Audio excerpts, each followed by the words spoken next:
Assalamualaikum warahmatullahi wabarakatuh.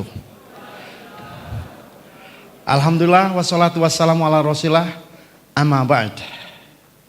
Honorable Rectors of Ibnu Khaldun University, Profesor Dr. Haji Ndin Mujahidin MSI, Honorable Chairman of YPIK, Dr. Haji Didi Hilman, distinguished speakers, dear participants, ladies and gentlemen. First of all, let's convey our gratitude to Allah the Almighty. Salawat and salam to Messenger of Allah, Muhammad, peace be upon him. It is great honor for us to welcome you on this international seminar entitled The Role of Regulation and Governance in Water Sector, conducted by the Faculty of Law, University of Ibnu Khaldun, in collaboration with CRPG, Center for Regulation, Policy and Governance. Ladies and gentlemen, this seminar brings together leading experts in the field of water and sanitation to share their experience and insights. Water and sanitation, to share their experience and insight. It will provide a valuable opportunity for the participants. Ladies and gentlemen, this seminar, inshallah, will be beneficial for us. So, to make it through, let's start by reciting Al-Fatihah. Ila hadiniyah wala kuliyatin saliyah Al-Fatihah.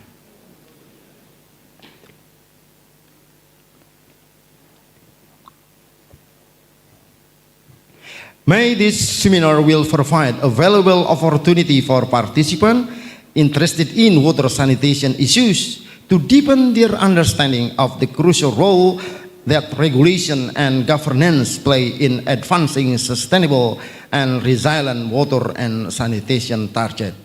Inshallah. Ladies and gentlemen, let's sing Indonesian national anthem. Please everybody, please kindly to stand up for a while.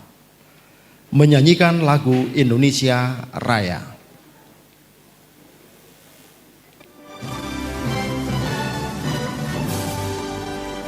Indonesia tanah airku, anak tumpah darahku.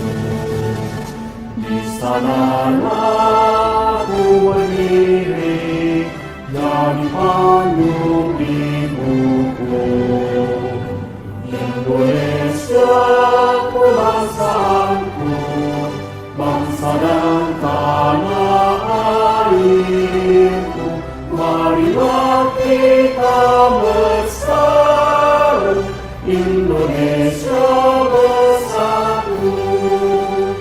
Hiduplah tanahku, hiduplah negeriku, bersatu rakyatku semuanya.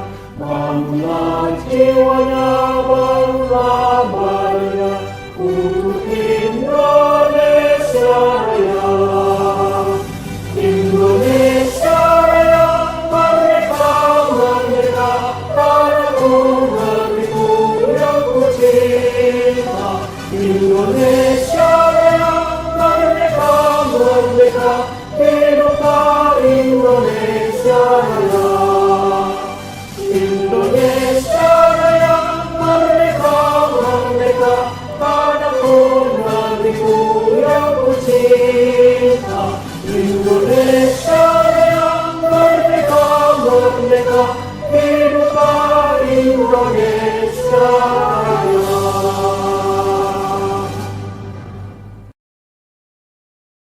To have a seat. Thank you. Ladies and gentlemen, to make this seminar fruitful and beneficial, let's have a prayer recited by Pak Muhajir. Bismillahirrahmanirrahim. Assalamualaikum warahmatullahi wabarakatuh. Allahumma sholli ala sayyidina Muhammad wa ala ali sayyidina Muhammad. Rabbana a'inna ala dzikrika wa syukrika husni ibadatik. Allahumma a'inna ala dzikrika wa syukrika husni ibadatik. Oh dear God, Allah the Almighty, As we attend this seminar today, please grant us wisdom and understanding. Ya Allah, Ya Rabbal Alamin, help us to be a meaningful and nice person as well in spreading kindness in this universe. Amin Ya Rabbal Alamin. Ladies and gentlemen, let's turn to the next agenda, which is opening speech delivered by Chairman of Ibn Khaldun Islamic Foundation. Please welcome Pak Dr. Didi Hilman.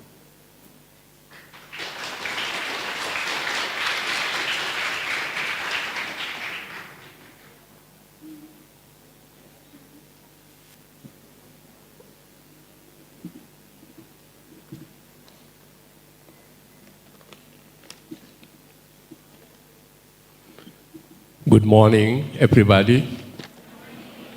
Assalamualaikum warahmatullahi wabarakatuh.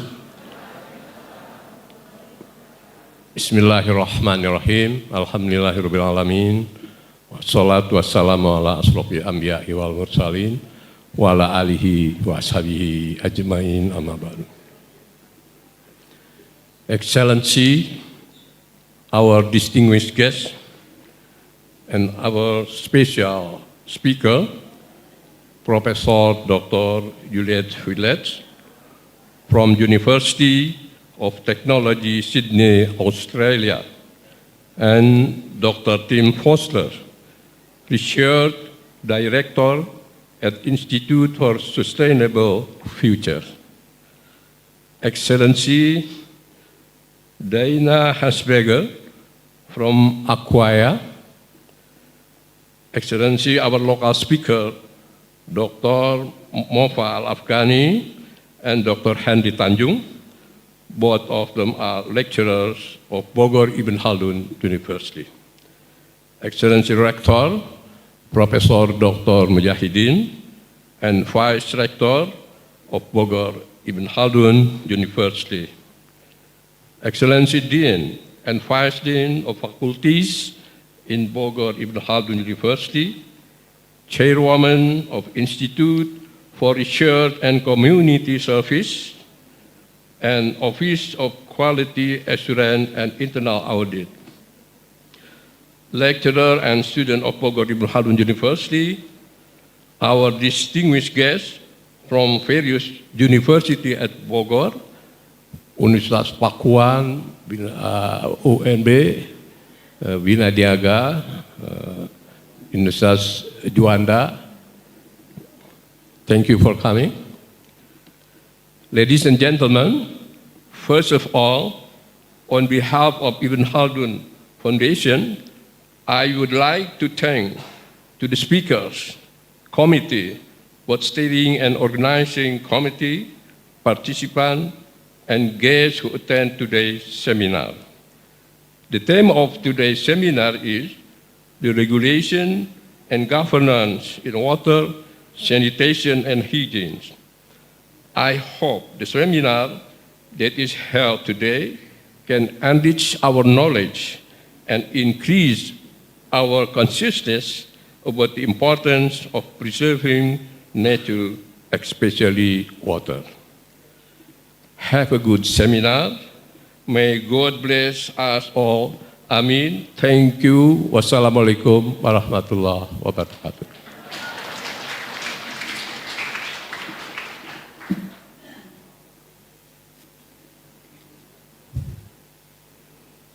Thank you, Pak Didi. Ladies and gentlemen, the second opening speech is conveyed by Rector of UIK, Honorable Professor Ndin Mujahidin.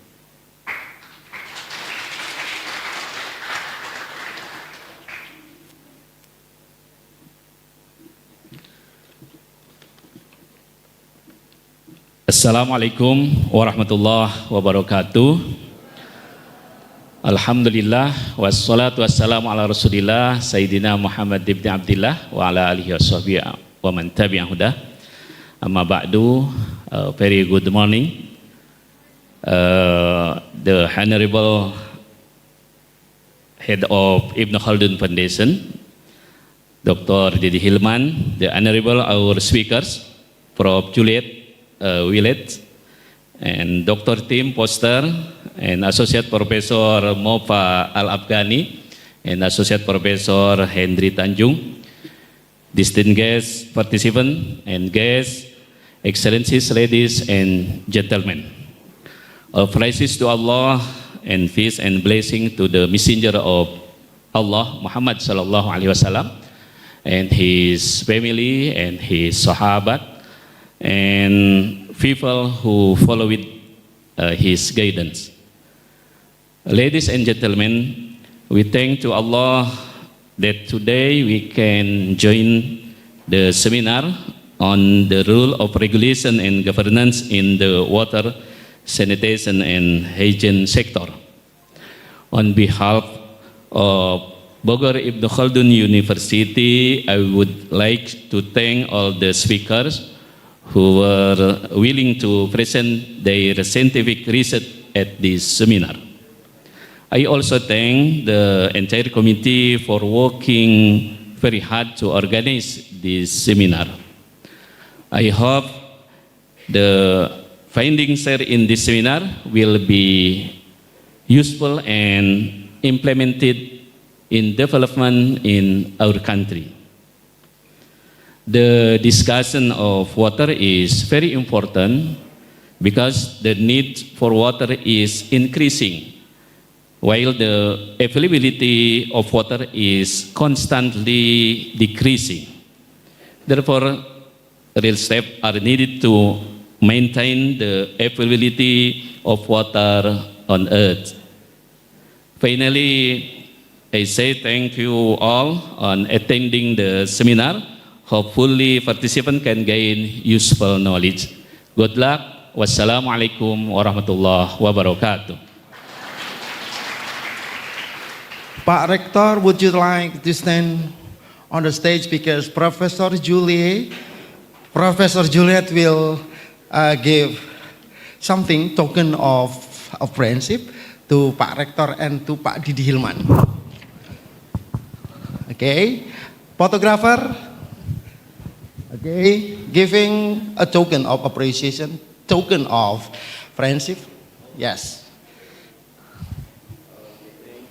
Show that the photographer, right? Good. And to. Okay. Okay, still stand here? Right, good.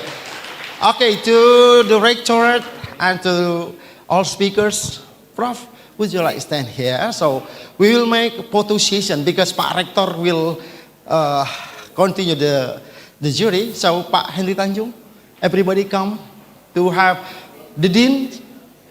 Okay. Dr. Tim Poster, Diana from USAID.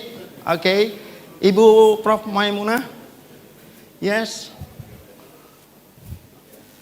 The Dean. Okay. Bu Leni, is there Bu Leni here? Bu Renia, everybody?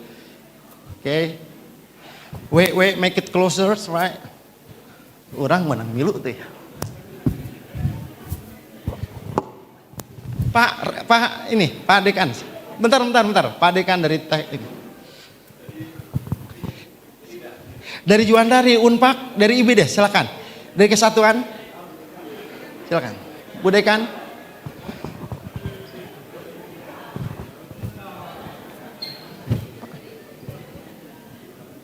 Dit.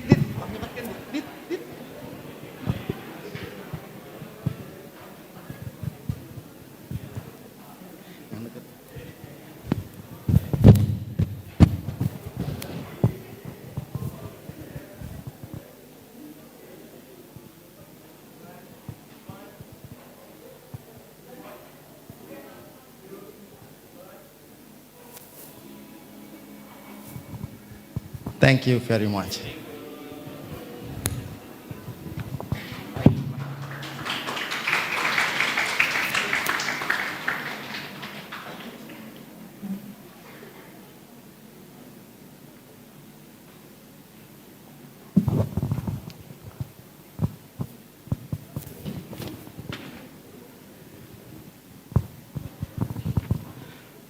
Okay, ladies and gentlemen, distinguished guests, let's step to the very important session.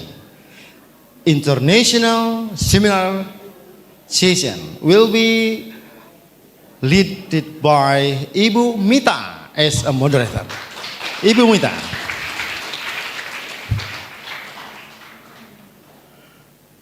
Okay, Ibu Mita.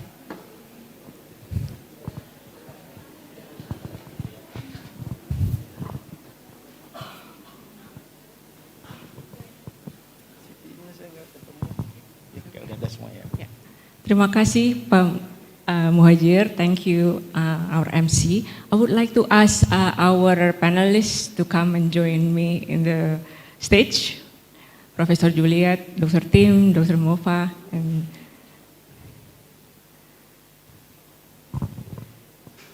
Dr. Tanjung, Henry Tanjung.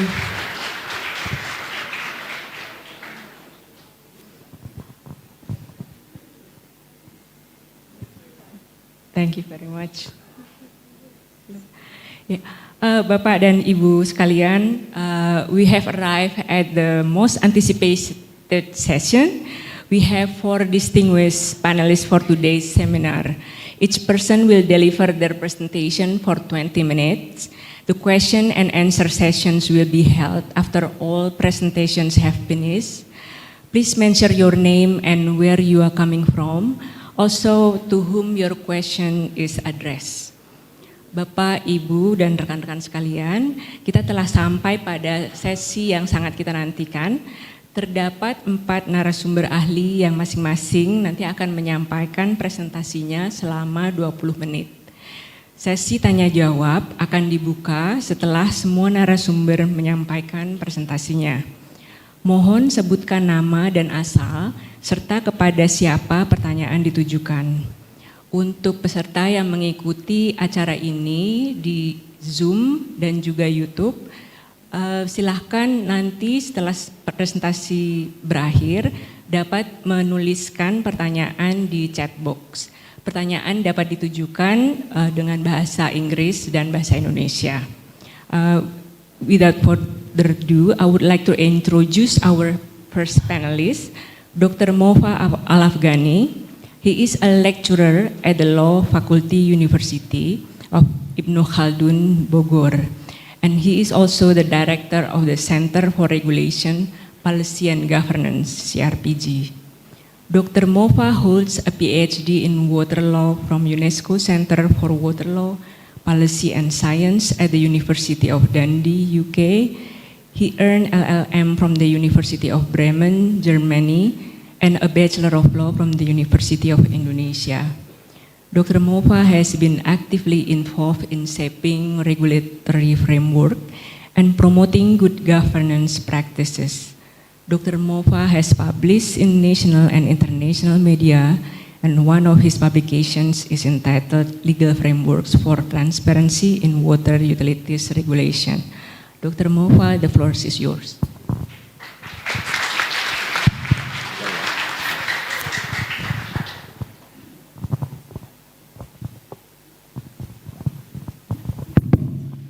Thank you, Mita. Bismillahirrahmanirrahim. Assalamualaikum warahmatullahi wabarakatuh. Okay. A very good morning, everyone. I think my presentation today is going to be about the role of law and regulation in achieving safe water and sanitation. So I distinguish between law and regulation here because theoretically the meaning could be different. So law, I mean, most of us are probably law students, so we know what law is, but the regulation is a bit different. Regulation is a way of changing behavior by collecting information, conducting monitoring, and enforcing standards. So that's why it is distinguished. So in Indonesia, sometimes we say that regulation is equated with law, but in terms of academic and theory, it is actually different. Can we go to the next slide, please? Okay.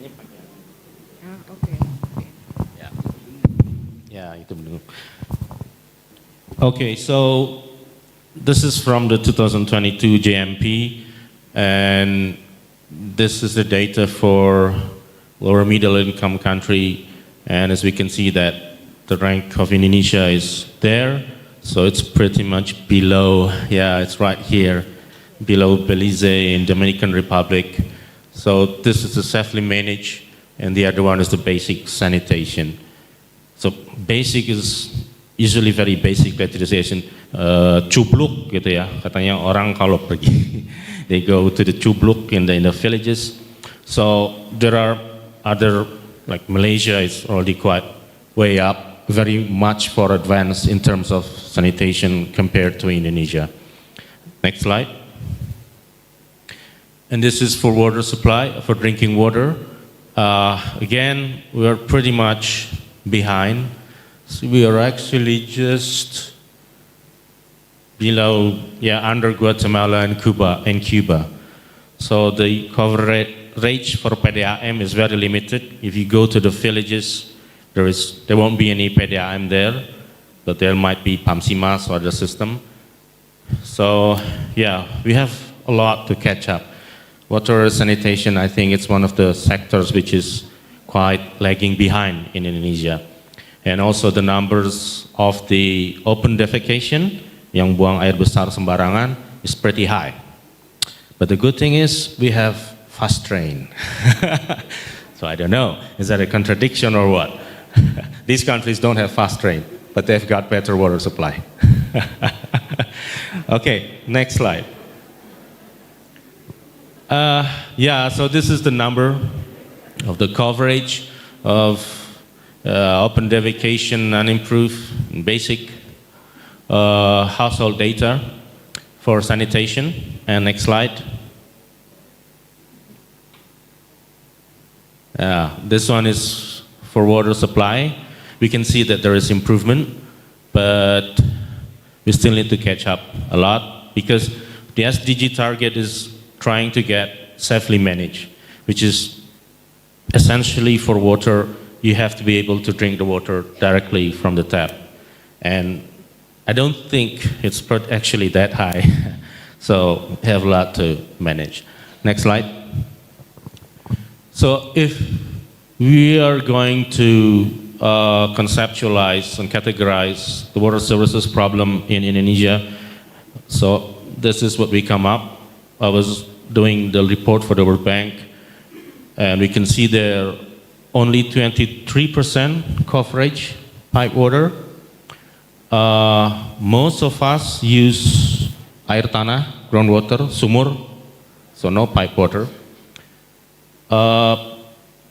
Water supply systems are often inefficient.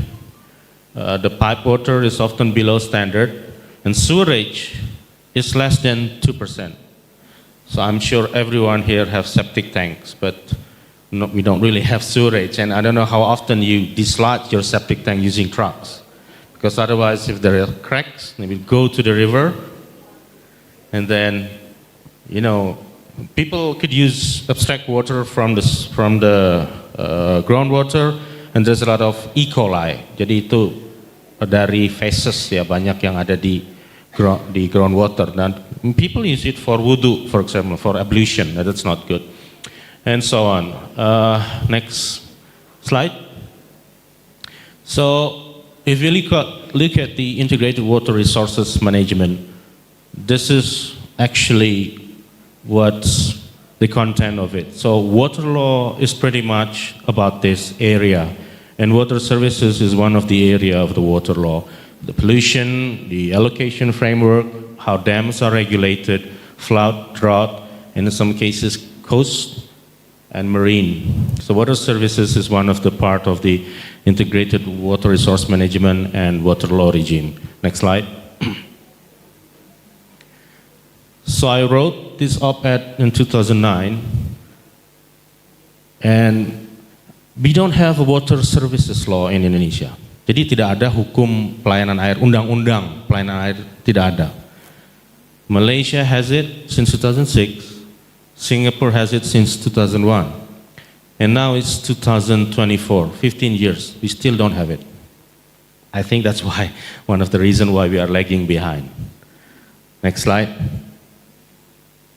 This was a paper I wrote back in 2006, warning the government that there are provisions that they need to fix in the water law. I guess nobody listens. And then in 9 years, I guess the prediction came true. The Constitutional Court finally invalidated the whole water law. So it takes 9 years to people finally realize that they need to fix something. After Muhammadiyah happens to be my colleague, submitted the petition to the Constitutional Court. And this was my PhD thesis about water utilities regulation. I don't know how many years would it take to be realized. And this is a paper we had with Juliet also about rural water supply. I don't know how many years also it can be realized. So maybe, but I'm hoping it will be realized within our lifetime. But when it's not, then it will be your duty to make sure that it will be realized in the future. But the problem is we don't have much time due to climate change. We need to adapt quickly. Next slide. So this is pretty much how we apply the regulatory regimes. There are different kinds of regulation depending on which regime. So PDAM is fully networked there. They have its own regulatory regime. Bottled water is there, number 2. This is regulated by BPOM, the Food Regulation Agency. PAMSIMAS is actually here, so they have lower in terms of network density, and it's regulated differently also. Next slide. So if we look at and compare the legal issues between rural water supply and urban, so these are the comparison. Like for example, there is a problem with post-construction in PAMSIMAS, but it's not really relevant for PDAM. Service level, in some cases, I think we have some service level, but depending on the region for PDAM, but from water supply, I don't think, well, I don't know, but maybe there are a few, but I haven't discovered any. And there is no yet natural monopoly regulation for PAMSIMAS. Next slide. So if you are a lawyer and you want to do water law, these are the, if you want to do water services law, these are the kind of legal regimes that you will have to master. And this is a bit difficult because it is so fragmented. Because we don't have a single water services law, the norms are all over the place. So you will have to understand a bit of village law, you have to understand a bit of regional government law, a bit of state budget law, a bit of environmental law, some bit of water resources law. So this is the real water law, but it's only water resources. There's very, very tiny bits on water services. And then you have to look at the basic agrarian law, and the water quality is regulated by health law. So that sometimes poses a challenge for those outside of water services law into going and actually learning water services law. Because we don't study this usually in the classroom, because this is, we don't study village law, for example. We do study environmental law, but we don't really study regional government law. So that's why it's a bit challenging. The legal regime is fragmented, uncodified, and incoherent. So it can be difficult for non-sector lawyers. And that is the shit flow diagram. It actually describes how shit by building regulation and then the treatment. Some construction countries, they have natural monopoly regulation. Natural monopoly, I know there are some people here from the Faculty of Economics which could better explain the graphs compared to me. But basically, if there are two companies and they're operating in a natural monopoly situation, it is not profitable. Jadi kalau ada dua PDAM di satu daerah berkompetisi, itu nggak menguntungkan. Harusnya satu aja. Tapi di Indonesia it's a bit strange because we have PDAM Kota Madya and PDAM Kabupaten, and pipanya sliver-sliveran ditanya. Itu harusnya satu. Di luar negeri itu there's only one company probably for one small island, and we don't have that. We have, I don't know, 500 cities, so maybe around 500 PDAM. That's really, really not healthy. So there is no national monopoly regulation yet in this country. Okay, next slide. Yeah, we have a water law. This was in 2018. We met with the House of Representatives Commission 5 from the Gerindra faction. The problem was that BUMDes was not mentioned. So only BUMN and BUMD. Jadi BUMDes itu nggak disebut, mereka boleh ngambil dari air tanah.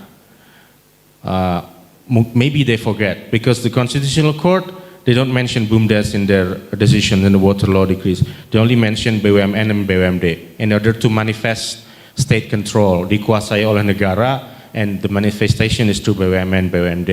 But BUMDes wasn't really under consideration. So we told the House of Representatives, don't forget to mention BUMDes, and then they put it there. And then before, the purpose of sanitation is simply for preventing water pollution. So it's not really yet, but it's then mentioned the regulation of sanitation. So things are actually a bit better now, but we still have a problem because most of the PAMSIMAS is actually perkumpulan, they are not BUMDes. And they actually technically cannot hold drinking water abstraction license. Although they have another from Article 45, which is clean water abstraction, but it's not for drinking water, so it's a bit confusing. And most importantly, sewerage and sanitation is not yet mentioned as a service. So we have a law on water service, but it says sistem penyediaan air minum. It doesn't say sanitation. And why is that? Because the word sanitation only comes out in the elucidation of the water law. There's only one, and in the elucidation, and it does not mandate the creation of regulation. Jadi Bappenas mau buat PP sanitasi itu nggak bisa, karena di Undang-Undang SDA nggak disebut secara detail, nggak ada mandatnya. So that's why it's been a problem. We tried to lobby, but it failed, so it's not there yet. Next slide. Oh, sorry. Next slide is actually thank you. So yeah, that was my presentation. Thank you very much. Assalamualaikum warahmatullahi wabarakatuh.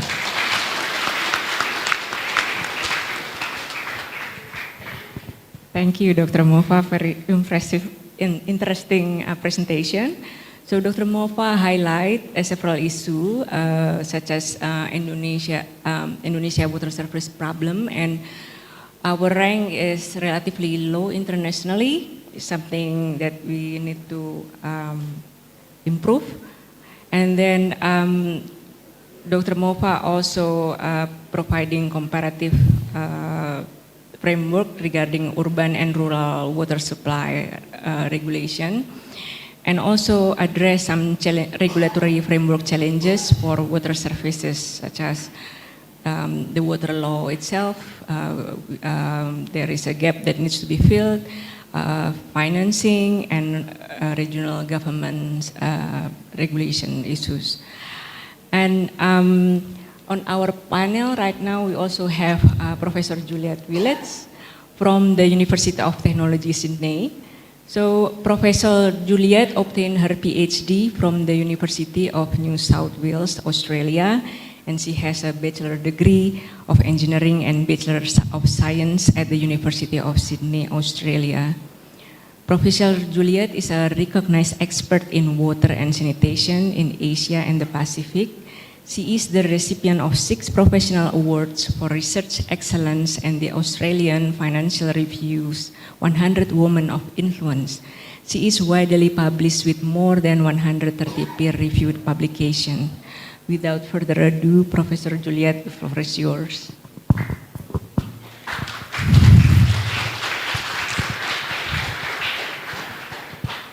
Terima kasih dan selamat pagi Bapak, Ibu, Saudara-saudari sekalian. Thank you for the opportunity to speak with with you today and to share a panel with Mova and others.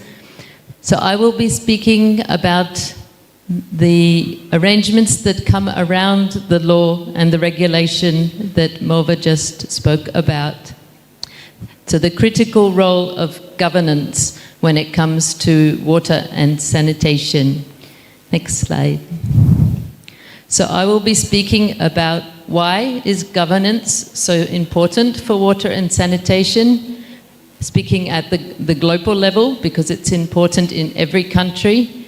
And then I will speak about 4 examples from Indonesia, from research that we have done together with Pakmova, also with Universitas Indonesia, UGM, other universities. And those examples refer to both sanitation and to water supply. Next slide. So why does governance matter so much? Next slide. So to begin with, often people think water and sanitation is just a matter of some infrastructure. We just need some pipes and then surely the problem is solved. It should be very easy. All we need is some good engineers and we can solve any water and sanitation challenge. But actually, as you've already heard from Mova, the pumps and the pipes and the design of the infrastructure, maybe that's the easy part, the very easy part where we can plan and do things. But the more difficult part is the part to do with the society and the institutions. And that's why governance is so important. Water and sanitation are human rights at the global level and are in the constitution of many, many countries. Next slide. And the human right to water and to sanitation is not just that it's any kind of water. It's that the water is sufficient, that we have enough, that it's safe, that it's acceptable to the user, it's physically accessible. It should not be 30 minutes walk away, 1 hour walk away. It should be close or ideally at the place that one is living. And it should be affordable. And this affordability part is very important because it costs money to bring water from one place to another, and somehow society has to cover that cost. And for sanitation, the human right also has many aspects. It has that it should be physically accessible, and that includes for elderly people, for young children, for people with a disability. It also includes that it should be affordable, it should be hygienic, it should be socially and culturally acceptable, and that may look different in different countries. And it should definitely provide privacy and dignity, and that is particularly important for women managing their menstrual cycle, looking after children and different roles. Next slide, please. And the human rights also say that the way that we should try and achieve access to water and sanitation, we need to follow these very important principles. And these principles underpin how we should approach governance in water and sanitation. There should be non-discrimination and equality, and so it should be that everyone has access to these very basic human rights, no matter which part of society, no matter which location. There should be access to information and transparency. So that means we need institutions that share information about how services are being provided and to whom. There should be participation in the planning of the services. And there should be accountability to the duty bearer, who is the government, to ensure that these services are provided. And that's why the legal aspects of water and sanitation are so important. It's very difficult to have accountability if we don't have the legal framework to ensure accountability. And lastly, there should be sustainability and non-retrogression. And that means that the maximum available resources need to be invested to help improve access to this very basic service. Next slide. But we can see from this slide, this is similar data to what Mova showed. He showed the position of Indonesia. This slide shows the progress globally for water, for sanitation, and for hygiene. And we can see that the line, it's moving at this kind of an angle, but it needs to move like this if really we want to reach the Sustainable Development Goal targets, and if we want to try and reach universal access for everyone globally. So we need a big change in how fast we are progressing. Next slide. But what we see at the global level when they analyze data from many, many countries about the level of investment in water and sanitation, we see that it is not sufficient. So in 75%, so 3/4 of the countries that did a global survey on their investment in water and sanitation, there is not enough financial investment in water and sanitation to improve that progress. And there is also not enough human resources and people with the right skills to help deliver those services. And thirdly, there is not enough focus on equality and non-discrimination, because there are still many vulnerable populations without access. Next slide.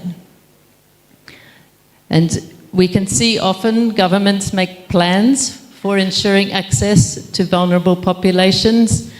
And so the orange bars are about whether there's a plan for people in informal settlements, or populations with disease, or for women specifically, or the top bar is about for poor populations. So we can see with the orange bars that there are many plans that get made, but when we look at the turquoise and the dark blue, we see that often there is no finance for those plans. So how can we realize those plans without finance? And often there is no monitoring. So how can we have accountability if we're not tracking whether or not we're actually following the plans that we make? So these are all different types of governance challenges in water and sanitation. Next slide.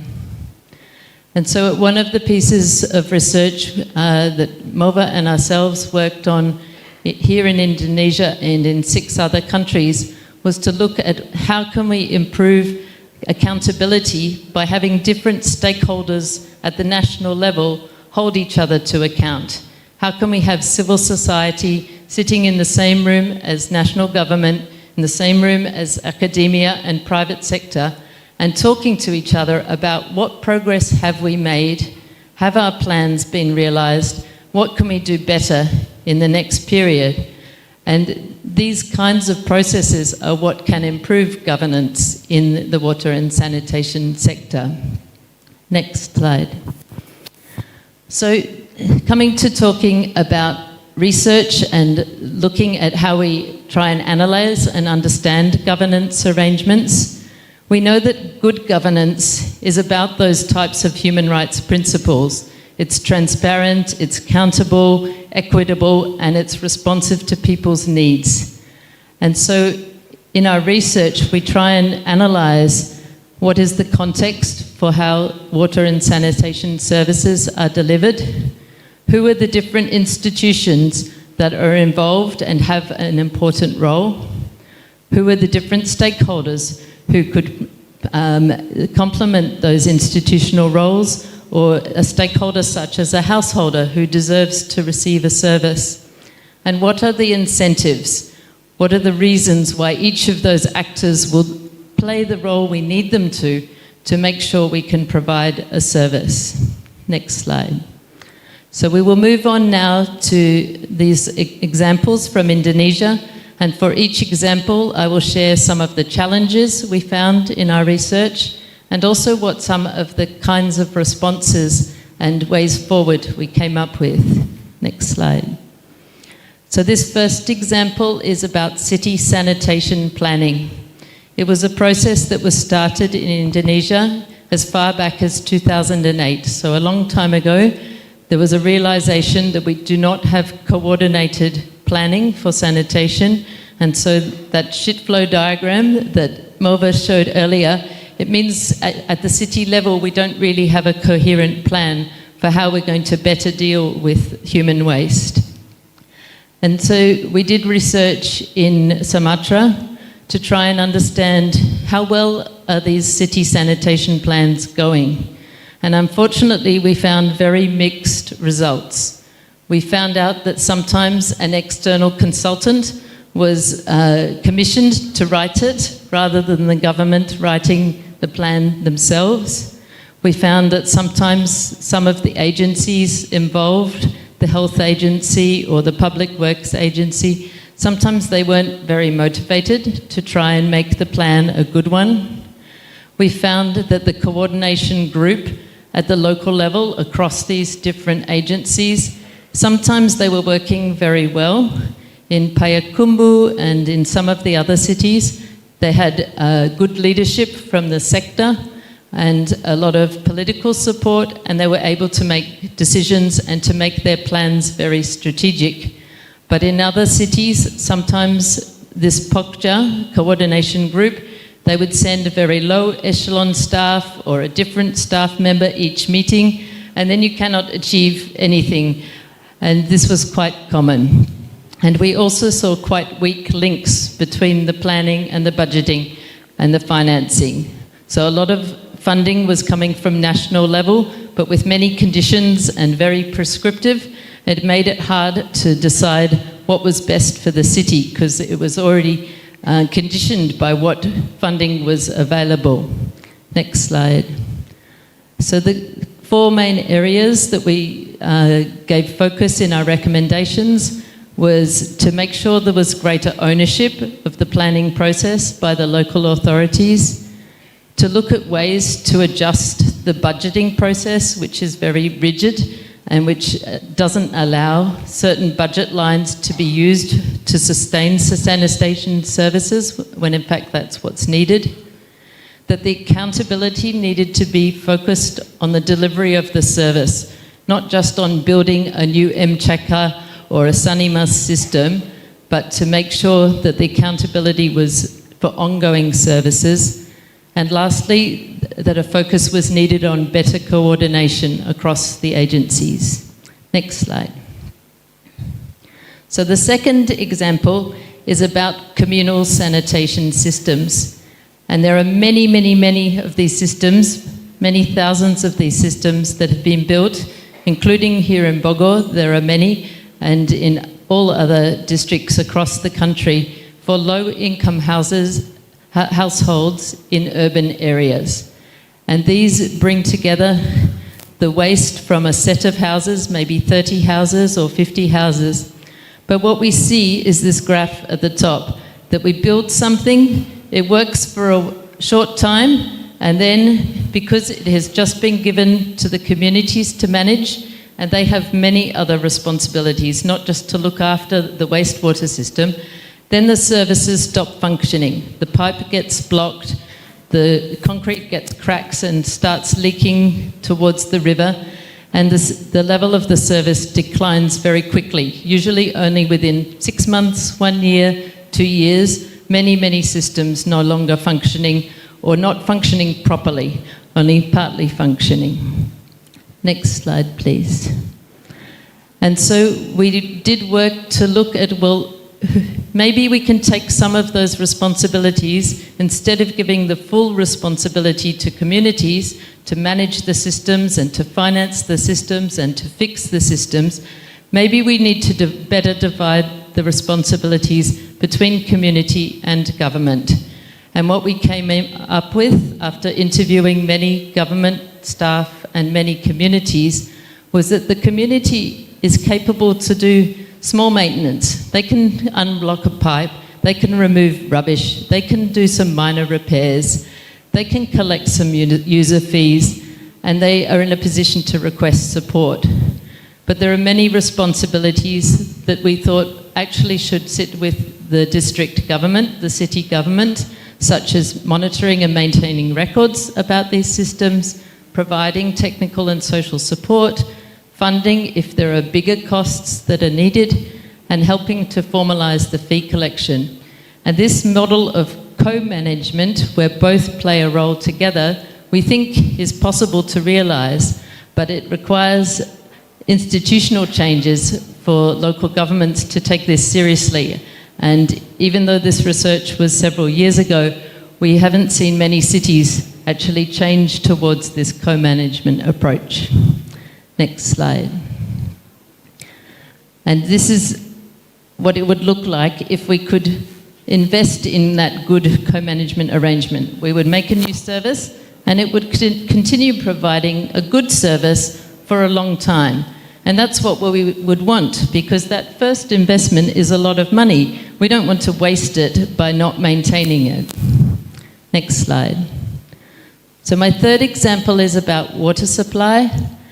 And it is about, as Mova said, in Indonesia, only a small proportion of the population receives piped water supplied to your houses. And so that means that many people are using the groundwater in the places where they live. And we know that there are many challenges about fecal contamination of this water, particularly given that we don't have good sanitation. There's not much government oversight or monitoring of these individual wells. You imagine how many there are. It's a very difficult problem to imagine how we can check if each one of these wells is providing a good quality of water. And this mode of service delivery, partly because of the legal landscape that Mova just described, it's not really covered. We have regulations that are around pipe supply, but we don't have similarly what should be done to ensure better quality of service for these self-supply service. Next slide. So in our research, some of the ways forward we came up with was that we need better management of groundwater, of the quality and of the quantity and the different competing uses, that we need to focus on the users and think about permits, think about education for households about household water treatment, and that we need better regulations about the infrastructure. What is the right way to build a well that will be safer from contamination than some other designs? And that requires changes in policy, changes in regulation and governance. Next slide. So my last example is about this big issue of climate change, which for water and sanitation services is making the delivery of services even more difficult, because floods and droughts are impacting on the water and sanitation services. It's a new area and in Indonesia, but globally, and also climate change is quite uncertain. We can make some predictions about the future, but really there is such high uncertainty. Will it get wetter? Will it get drier? It makes it very difficult to plan. So there are many areas where we need new research to better understand how much greenhouse gases the water and sanitation sector contributes, and for water and sanitation services to understand how they are impacted by floods, by droughts, and how can we prevent or reduce the damage. Next slide. So this research is still in progress. We're working on it now and trying to develop what our recommendations will be. And definitely it will include recommendations about even wider coordination, that there needs to be better coordination around land use, around water resources management, around disaster management. Those agencies will need to also collaborate with public works, with the health agency, with environment, who are the ones that more commonly focus on water and sanitation. And there will also need to be a lot of capacity building. In this research, we've been looking at the Pamsima schemes, which are in rural areas where community groups are managing the systems. And there will be a need for new types of training for these groups, for them to be able to cope with the new different kinds of disasters they'll be faced with. So this says work in progress at the bottom, because we're still coming up with our ideas of what we really think are going to be the most important steps forward to address climate resilience. Next slide. So finally, I guess the main point of what I'm trying to share today is the critical importance of governance for water and sanitation, and that means we need strengthened teaching, strengthened training to understand the kinds of issues that Mova, I and Tim are sharing today, that we need to continue doing good applied research that's very practical and that can help the local stakeholders with solving some of their own issues, and that we need to build more of a network across Indonesia of researchers that have skills from different disciplines to try and solve some of the problems that we face. And lastly, in all of that, we need strong engagement with policymakers, because until we can strengthen the legal framework, until we can strengthen the regulations and the government role, it will be very difficult to improve the progress on water and sanitation. Thank you.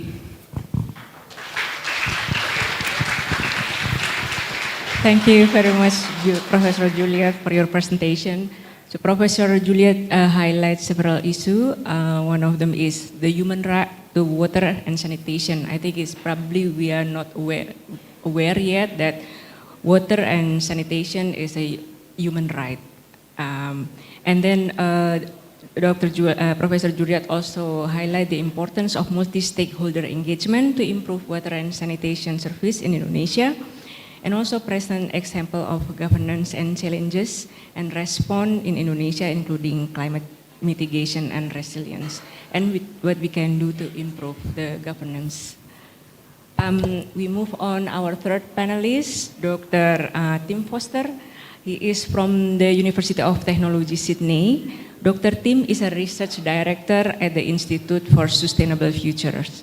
He achieved his PhD from the University of Oxford, United Kingdom, and MSc in Water Science, Policy and Management from the University of Oxford as well. He obtained a Bachelor of Engineering and a Bachelor of Laws from the University of Melbourne, Australia. Dr. Tim research tackles global water and sanitation challenges in pursuit of Sustainable Development Goals 6, safe water and sanitation for all. Dr. Tim areas of expertise include rural water supply, water quality, and public health. Dr. Tim has more than 10 years of experience working on waste issues across Asia and the Pacific and Africa. Dr. Tim, the floor is yours.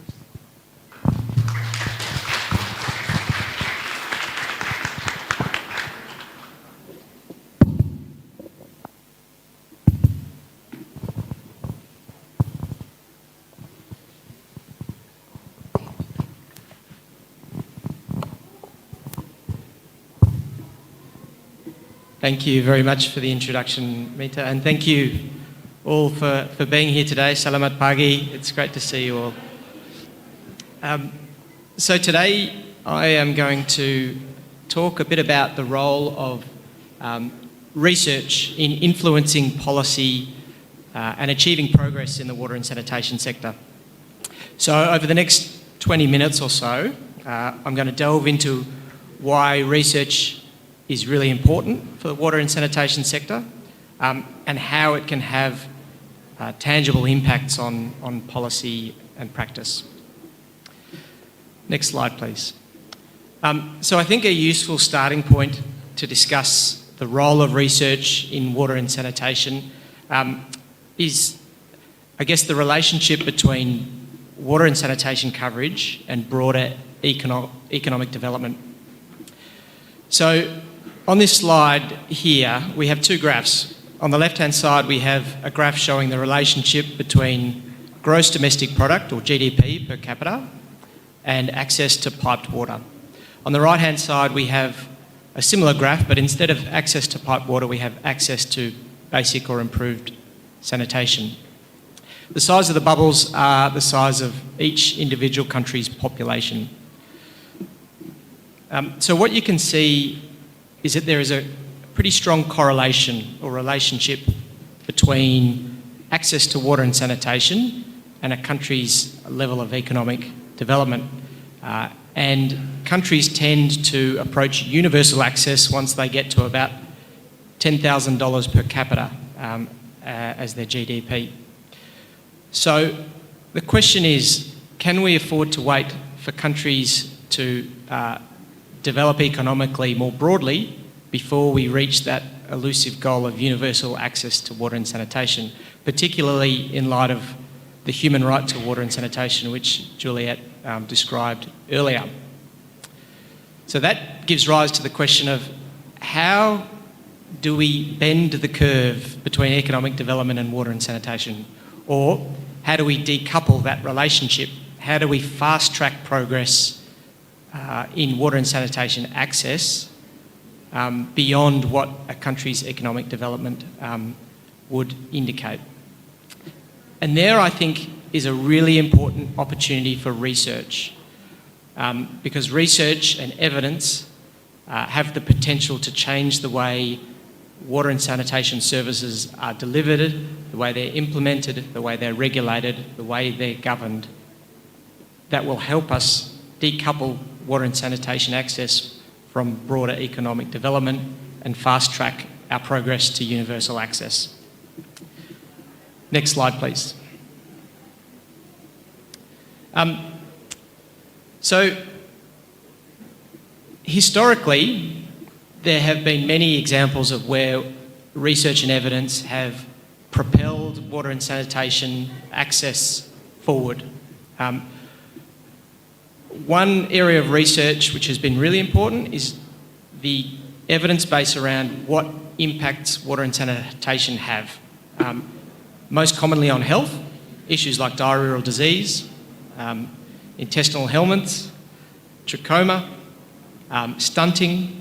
There's a really strong body of evidence backed up by high-quality experimental studies, randomised controlled trials, and then, I guess, consolidation and meta-analysis of those studies that have showed a strong and consistent relationship between water and sanitation and health outcomes.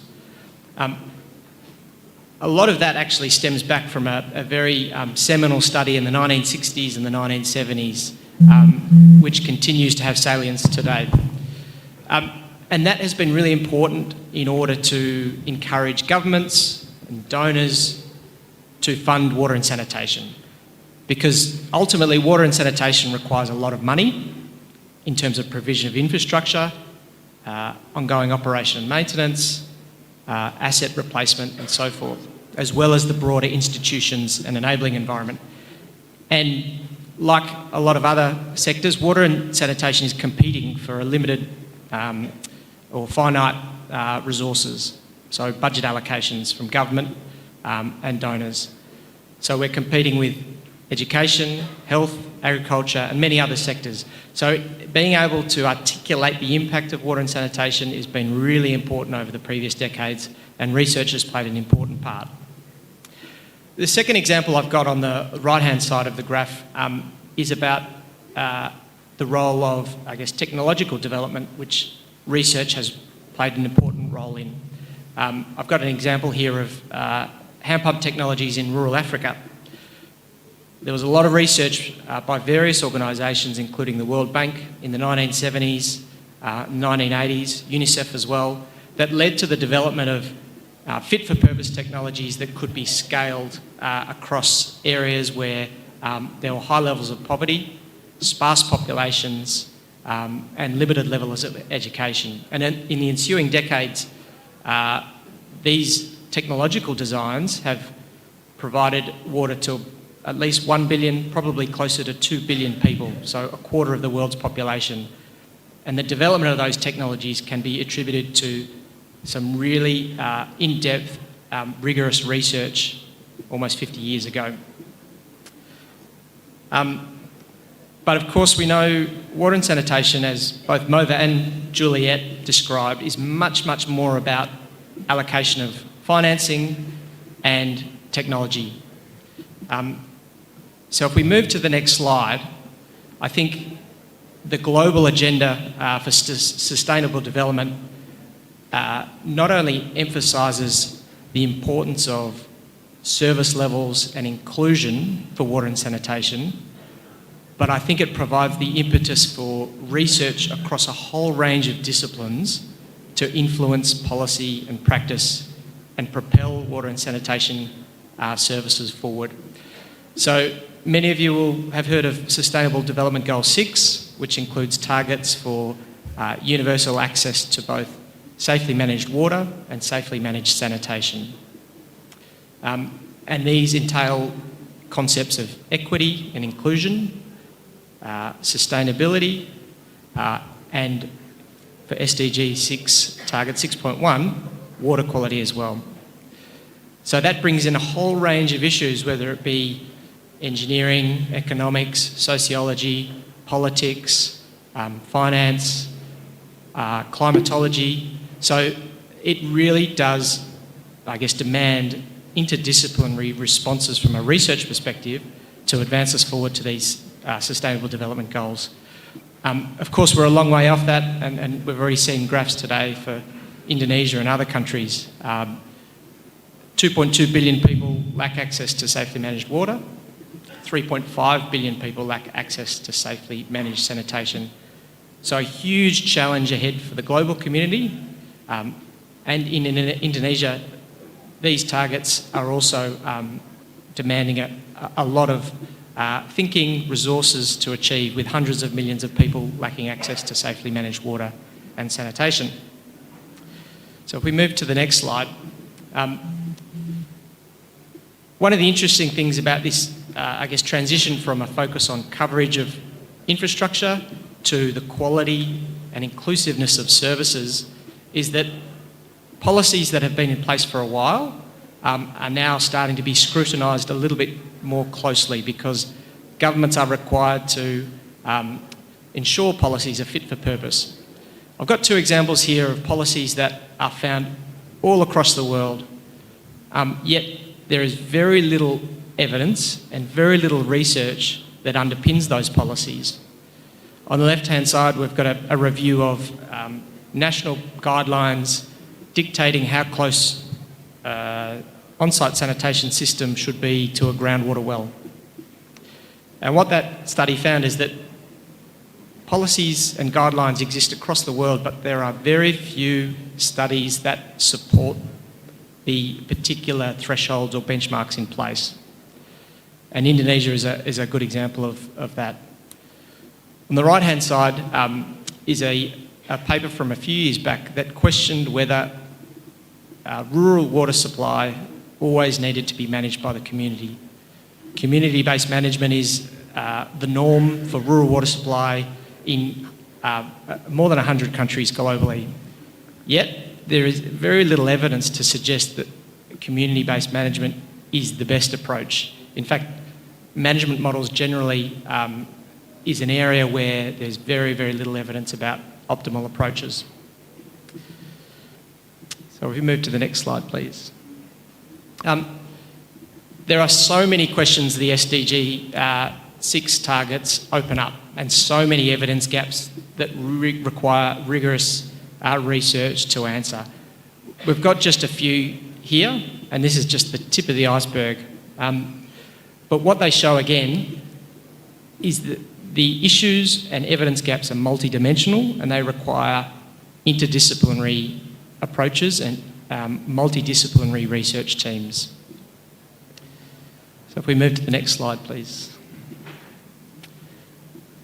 So if we move now to the way in which research can influence and impact policy, there are a variety of ways that research can influence policy.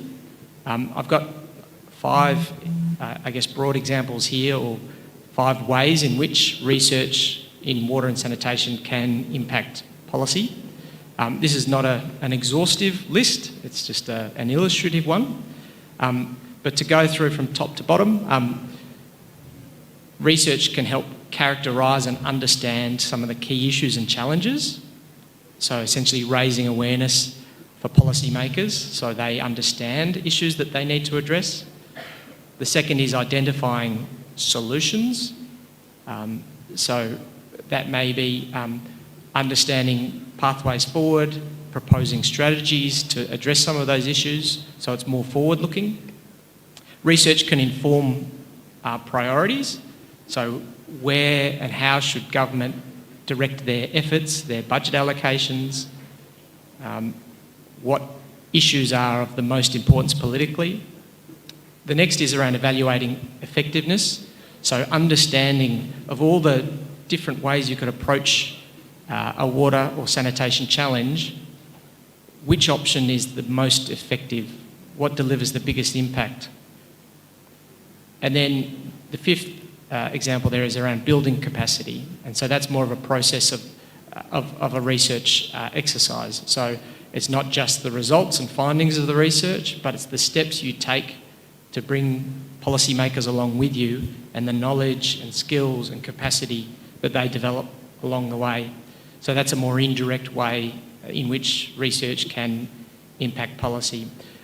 And I'll just give you a few examples from research that we've done at the Institute for Sustainable Futures in recent years of how we've tried to influence policy through these different mechanisms. So if we move to the next slide. The first issue I mentioned, or first approach, is around characterising challenges. And Juliet already mentioned this project in her presentation. So self-supply is a practice where households draw their own groundwater from their well. And in policy, it has largely been overlooked in Indonesia and in many other countries. And one of the, I think, impacts of the work we did was simply identifying the challenge or the issues involved in self-supply and articulating what the key issues were so that the government could then formulate policy responses and incorporate the issue of self-supply into their strategic thinking and planning. We move to the next slide, identifying solutions. So an example of this is a project from Vanuatu where the work tried to understand water quality in rural areas. Now, the objective of the research was actually to really understand how frequently groundwater sources were contaminated with E. coli. But one of the byproducts of the work was that the government of Vanuatu really liked the way we tested water quality and the methods we used. And so as a result of that project, the government of Vanuatu adopted that approach to water quality testing. So it was more about the research method that had impact rather than the specific results. And one of the interesting things about that project was that it wasn't a fancy academic paper that led to that change or led to the adoption of that method. It was simply a meeting with a very short PowerPoint presentation in a government office, and that was the way in which the research was communicated and resulted in uptake. We move to the next slide to informing priorities. So recently at ISF we've supported UNICEF in the Pacific to understand and quantify how much funding is flowing towards water and sanitation in the Pacific, and mapping that against the progress in water and sanitation. And what we found was that whilst there's funding going into the sector, it's not enough to move the needle, we would say. The coverage levels are barely changing at all. And so that piece of work has been a really important and powerful advocacy tool for UNICEF to support and encourage governments and development partners to invest in the sector to a greater extent. And then the fourth example around evaluating effectiveness is more around a project that we're just kicking off as of this week. Real Water Indonesia, real water activities in Indonesia will focus on how can rural water services be delivered in a more effective way to deliver better outcomes to rural communities. So that will involve a significant component that evaluates the effectiveness of different approaches and interventions. If we move to the next slide, just to wrap up. So, as I said before, I think achieving policy impact through research is more than just publishing outputs in a highly regarded journal. In fact, often that leads to very little impact without more. So I think there are a few things to keep in mind with research in water and sanitation, and I think probably in many other sectors, in order to achieve impact. So I think at the very beginning, research questions can be designed in a very policy relevant way. So considering policy from the outset will help you frame your question and your methods so that your findings can really respond to the policy needs. The second point I would make, and I know Juliet referenced this before, is the importance of really strong engagement with policymakers throughout the life cycle of a project. From the very start, and co-creating and co-designing research questions, methods, and planning outcomes together. It's really important. The third point I make here is around policy windows or windows of opportunity. Policies change at various sort of intervals, and often you can foretell or predict when policies will be revised. And a good example of that is in Indonesia right now with the transition of rural water service delivery or the next generation of programming for Pumsimas.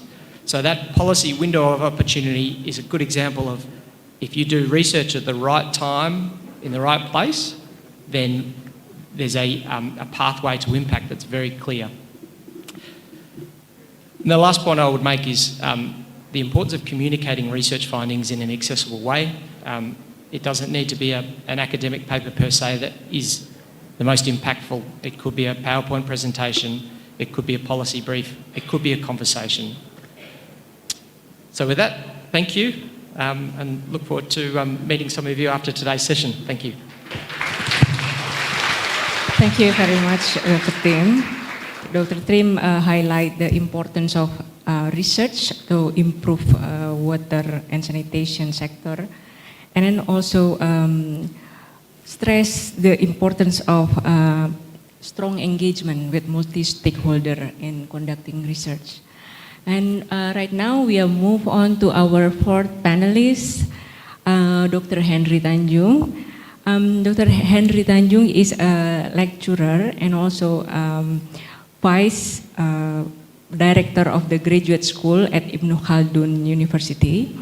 Dr. Henry obtained his PhD in Economic from International Institute of Islamic Economic in Islamabad, Pakistan. And he is teaching at the Indonesia and also abroad, as well as an author of several articles published in national and international journals. Dr. Henry also has written 43 books, and he is a member of Indonesia Wakaf Board, and also a Sharia Supervisor Board of some Islamic financial institution. Dr. Henry Tanjung, the floor is yours. Thank you.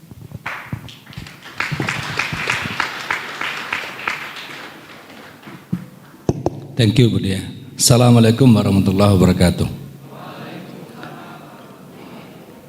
Good morning, ladies and gentlemen, students, professors, lecturers, and also our guests from Sydney, Australia, Prof. Juliet and Dr. Tim Foster, and also panelists, Dr. Mofa, and also moderator, Dr. Dia. My topic is the role of infaq and sadaqat. Infaq and sadaqat, this is voluntary giving in Islamic term in the wash sector. So the picture about the water, because the water is very important. Without water we cannot live. So actually this topic is not only for Faculty of Law, Mr. Chairman. It should be followed by all faculty, and not only Faculty of Law, because this is about water. We need water every day. So I think for next seminar, if we are talking about water, all faculty invited. Okay, not all students of Faculty of Law only. Okay, I am Dr. Henry Tanjung. If you want to know me detail, just visit my website.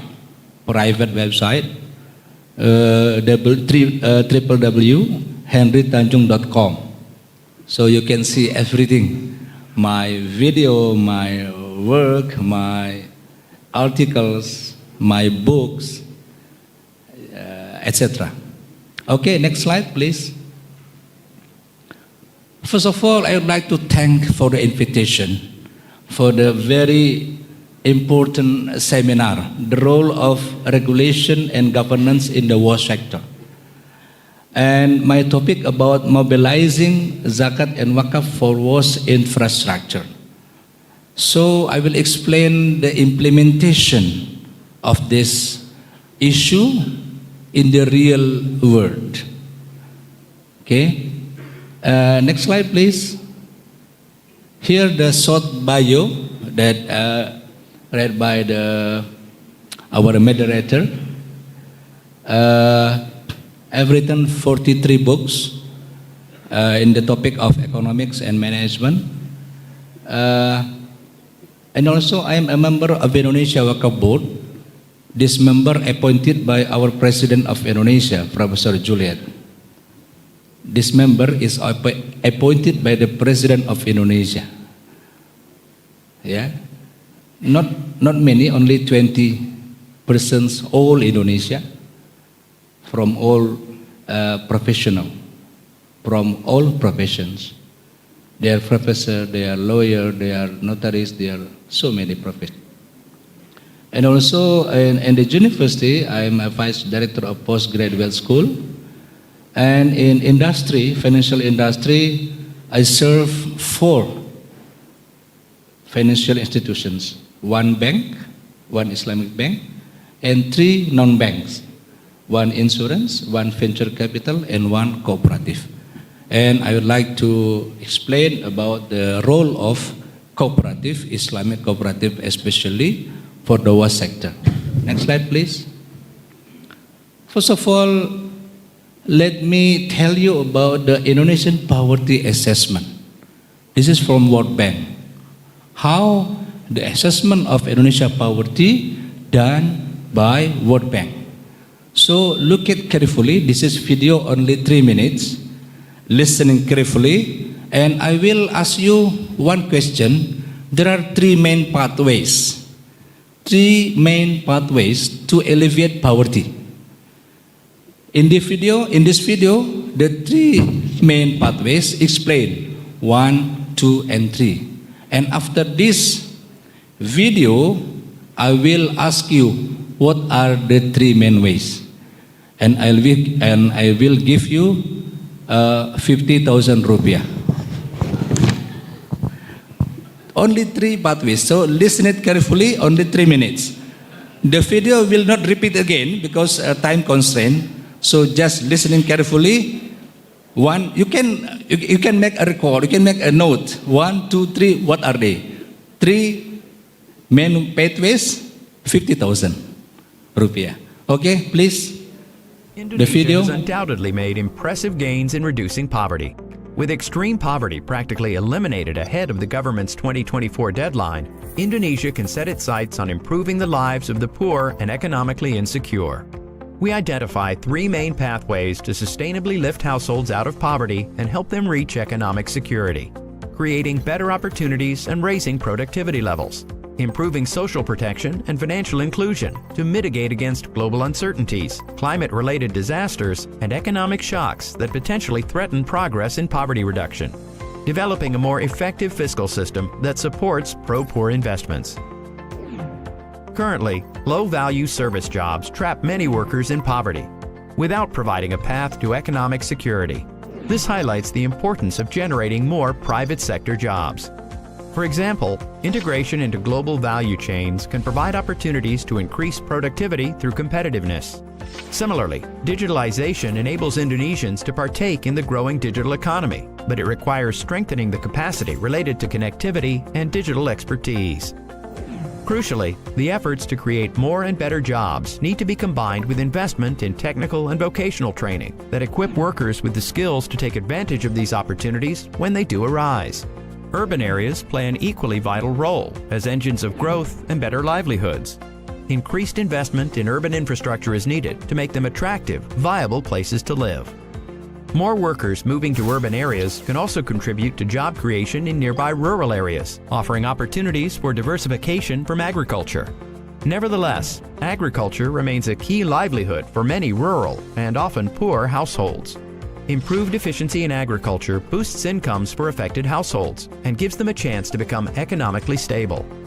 Finally, more affordable, high-quality childcare can also help create jobs, foster female labor force participation, and close the gender wage gap.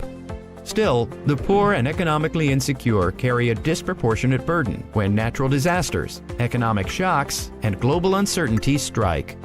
Indonesia needs to look at scaling up social protection and expanding financial inclusion, as well as investment in resilient infrastructure and climate-smart agricultural production to help at-risk households weather income shocks.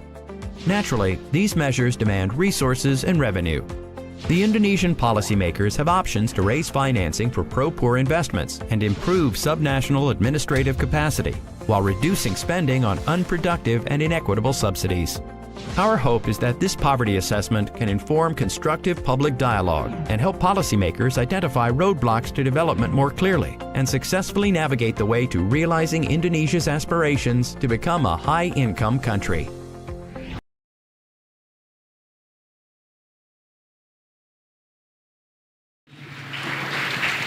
I took this video from the World Bank. So three main pathways how to alleviate poverty. Who want to answer?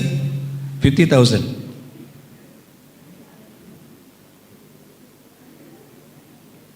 I think I have. Oh yeah, 50,000. Please. First one, increasing productivity. Second one, please, come. Come. You, come. Please. Come. Come in front. No? Should I put back to my wallet? But it has been out of my wallet, so it's very, very difficult to put it inside my wallet. Second one, and this, okay, I will answer the second one. Scaling up the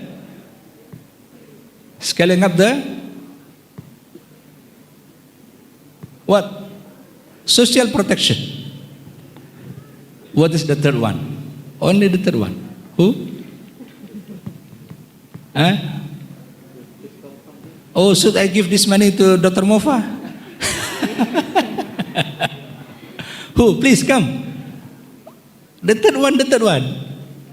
Hello, yeah. Yeah.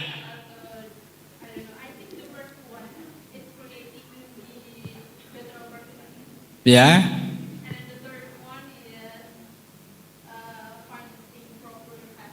Yeah, come. 50,000 for you.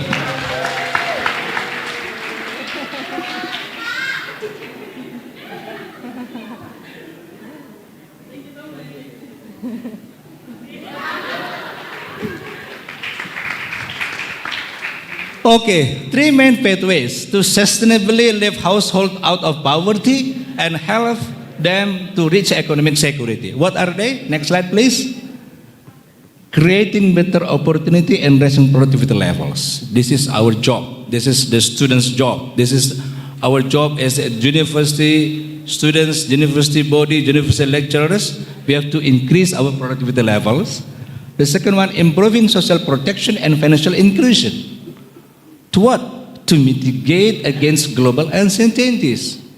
See, the globe uncertain. Who predict will come at 2000 and who predict COVID will came? No one. Climate-related disasters. Last week, Dubai, a very hard disaster. Typhoon, yeah? Or tornado. You see? And economic shocks, crisis, every 6 year, every 7 year crisis in different countries that potentially threaten progress in poverty reduction. You see, government has very much effort to decrease the poverty level, but because of these three, global uncertainties, climate disaster, economic shocks, the poverty level become rising again. This is our problem. And third one, developing a more effective fiscal systems. So this is macro level. But I don't want to talk about macro level. I will discuss about the micro level that we can do. Everyone can do it. In the institution, in the organization, or whatever. Next slide. Indonesia needs to look at scaling up for social protection and expanding financial inclusion. That is what Islamic Cooperative BMI does.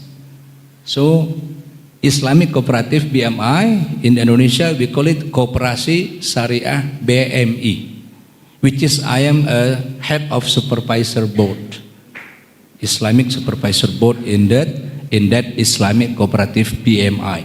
This is the biggest three Islamic cooperative in Indonesia. That picture is one of the toilet that we give to the poor for free. One of the social project of the Islamic Cooperative BMI to provide toilet to the poor for free. Okay, next slide please. Scaling up social protection, the second strategy to alleviate poverty through Jiswaf. Jiswaf means zakat, infak, sedekah, and wakaf at BMI. So I explained this is what we have done. This is not the issue there. This is what we have implemented in the real world. First one, construction of habitable houses. We have construct 470 houses for free. We give the poor 470,000, 470 rumah gratis kepada orang miskin. Koperasi Syariah BMI sudah melakukan itu. The second one, assistance for orphanage children, monthly compensation for orphans and poor people, 300,000 per month, 300.000 per bulan. The money come from zakat. The third one, mass circumcision. Indonesia sunatan massal, 100 children, ratusan anak every year. 4 wheelchairs, prosthetic legs and walking aids, kursi roda, alat bantu jalan. We have provide for all our members, hundreds. 5 natural disaster compensation, fire and tornado. One of house in the Banten broken because of typhoon, because of angin puting beliung, and then we build a new house for her and her family for free. 6 package C scholarship, education scholarship, and tahfiz scholarship. This is scholarship for education for the very poor people, even they cannot afford for the daily food. So we provide them scholarship for their children. Poor sanitation. This is about our topic. Poor sanitation. We build free sanitation. Sanitation meaning that we build toilet for free. We build a septic tank for free. We build water tank for free. And sometimes we dig well, 300 meters, 100 meters for free for the poor people. The 8th one, sanitation of mosque, prayer rooms, and Islamic boarding schools. We have also provided some program to help the masjid. Misalnya tempat wudu masjid tidak benar, kita benerin. Musola tidak ada tempat wudu, kita buat tempat wudu. Kita buat toilet. Makam tidak ada toilet, tidak ada tempat duduk, kita buat toilet dan ada tempat duduknya. So many programs we have done. 9, movement of 1,000 prayer mats and Quran. 1,000 sajadah dan Al-Quran for free for the poor people. Ambulance, we have bought 12 ambulance. kita sudah beli 12 ambulans. And every cost for free. Every expenses afforded by the Koperasi Syariah BMI. Jadi gratis, pakai ambulan gratis. Bayar tol nggak ada, bayar supir nggak ada, ya. Kemudian bayar bensin tidak ada. Kalau nggak percaya silakan coba naik ambulan. Cleft lip surgery, bahasa Indonesianya operasi bibir sumbing. We have done anus creation surgery, ya, operasi pembuatan anus. Ada anak lahir, masya Allah, tanpa anus. Oh, subhanallah, banyak sekali kejadian-kejadian yang kita alami. 13, compensation for living expenses of the poor. 14, assistance in building mosques and prayer rooms. 15, medical and death benefits. And 16, disability commission, etc. We have 30 social program in the Islamic Cooperative BMI. Next slide. And sanitation for the poor through BMI, we have calculate the expenses 1.05 billion rupiah, amount 170 projects since 2017 until now. For the last 7 years, we have built 170 units of sanitation, for example, for toilet and for well and for tank water, septic tank, etc. And this cost about 1.04 billion rupiah. Next slide, please. This is source of money for sanitation for the poor. Okay, we have dashboard of zakat, infak, sedekah, and wakaf, which is can look at it daily. Please look. Please open it. This is daily activity of the dashboard of zakat, infak, and wakaf sedekah. Everyone can look at it. Even they are member of this cooperative or not, they can look at the figure. They can look at the number. Next slide, please.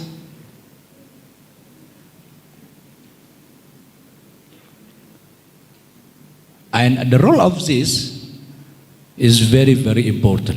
As mentioned in Al-Quran, Surah Taubah 6:60, A'udzubillahi minasyaitonirrajim, innamas sadaqatu lil fuqara wal masakin wal amila 'alaiha ila akhiril ayah. Indeed, zakat is only intended for poor in need, poor people. Zakat recipients, people who have softened their hearts or converts, to free slaves, to free people who are in debt because in the way of Allah, and for people who are on a journey who need help as an obligation from Allah. So zakat is an obligation from Allah. Allah is all-knowing, all-wise. So from this verse, we can describe two main rules of the zakat, infak, and sedekah. The first one is alleviating poverty, and the second is social protection. Next one. And some collaboration of BMI with international institutions. We have collaboration with the USAID from the American people, and also Water Orch. Until now, we still have discussion with Water Orch. And last 2 weeks, we have a Zoom meeting with the Water Orch to help, to assist the management of water in the Islamic Cooperative BMI. Next slide, please. So thank you. For detail, you can visit kopsahbmi.co.id. Can you open it, please? Try. This is our website. Yeah. There is also English version there. So Professor Juliet, you can see the English version there. So we have 100 branches in all Indonesia. Our asset reached 1.3 trillion rupiah. So we are the third largest Islamic cooperative in Indonesia. And you can see all the activity here, yeah. And also there is a financial report published in the website. I think we are the only one Islamic cooperative who published the financial report in the website. You can see the asset 1.2 7-9 trillion rupiah. Yeah, no other Islamic cooperative else that publish their financial report in the website. This is the implementation of the transparency, the governance, the implementation of the governance. Next slide, please. Yeah, you can see. Yeah, you can see from all the activity. Thank you. Thank you. I think that's all for my presentation. Assalamualaikum warahmatullahi wabarakatuh. Thank you. Terima kasih, Dr. Henry Tanjung. It was very interesting because I think the role of infak and sodakoh in the wealth sector in Indonesia is still very relatively new topic for us. So we would like to explore it more. And then also, Dr. Tanjung, thank you for giving the example of BMI contribution in wealth sector in Indonesia in terms of improving poor sanitation in mosques and schools. Thank you again, and right now I would like to give an opportunity for question and answer. Please raise your hand and mention your name, where you are coming from, also to whom your question is addressed. For those who are participating through YouTube and Zoom, please write your questions in the comment box. You can ask your question in Bahasa Indonesia. In this session, I would like to invite three participant to raise the questions, and then after that I will invite participant from Zoom and YouTube to ask question. Yeah. Yes. Okay, yes. Mention your name. Yeah. Mention your name and where you are coming from and the question that you would like to address.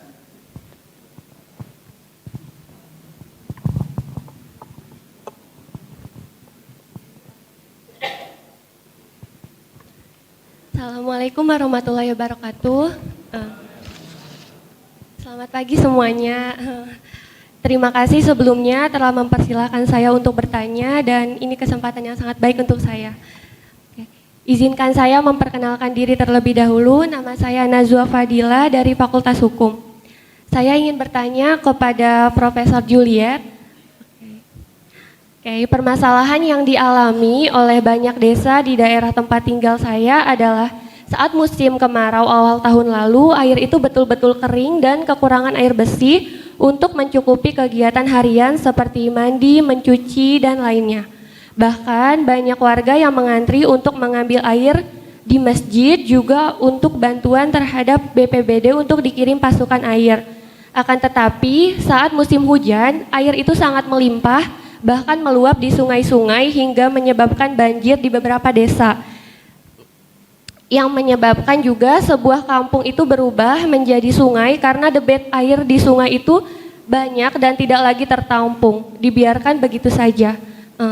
Solusi apa yang dibutuhkan dan dapat diterapkan oleh pemerintah maupun masyarakat desa agar dapat mengelola air dengan baik secara mandiri sehingga tidak lagi terjadi kasus di mana musim kemarau masyarakat kekurangan air dan di musim hujan debit air tidak terkendali karena di desa tempat tinggal saya itu tidak punya sumber mata air, jauh terhadap sumber mata air, juga PDAM itu sering surut. Ya, sudah. Iya. Nah, ya. Terima kasih. Ya, kayak baca artikel ya. Najwa, ya. Yang singkat aja. Ya. Oke. Langsung ya. Yes, sebentar ya. Tenang. In bahasa Indonesia and Pak Mova or Bu Mita will translate, right? Yeah. So No problem. you can ask in Indonesia or English. Let me introduce myself. My name is Nisa. I'm a lecturer at the Faculty of Law. Assalamualaikum warahmatullahi wabarakatuh. Beforehand, I would like to say thank you to Prof. Juliet and Dr. Tim Forrest. Welcome to Indonesia and thank you for your coming to our college. And thank you to Mr. Mova who has invited the experts.